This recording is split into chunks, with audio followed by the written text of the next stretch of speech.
বন্ধুরা আজ সন্ধ্যাবেলায় ঠান্ডা ঠান্ডা ওয়েদার দেখে চায়ের সাথে পকোড়া খাওয়ার ইচ্ছা হলো আর চলে গেলাম হরেন্দার দোকানে পকোড়া নিতে। গিয়ে দেখি হরেন্দা পকোড়ার আলু মাখছে।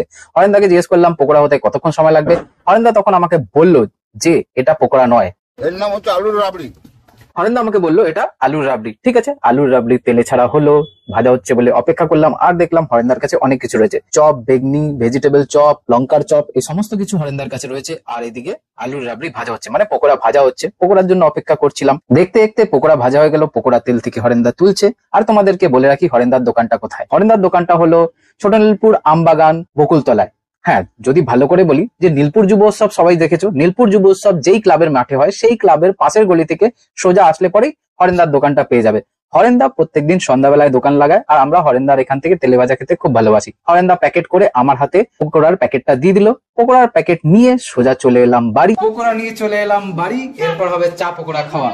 সন্ধ্যাবেলার টিফিন পকোড়া চা। শীতকালেতে মাঘের শীত বাঘের গায়ে শুনেছিলাম, কিন্তু সত্যি কথা শীত নেই, মাঘ মাসে কোনো রকম শীত নেই। যাই হোক, বসে পড়েছি চা খেতে। তো তোমরা পকোড়া চা যদি খেতে চাও চলে আসো। চা পকোড়া পার্টি তো চলছে আমাদের চা পকোড়া পার্টি। আর যাই হোক বন্ধুরা, গরম লাগছে বলে তাই টুপিটা খুলে দিলাম। আজকের মতন ভিডিওটা এখানেই শেষ করছি। দেখা হচ্ছে আবার একটি নতুন ব্লগে।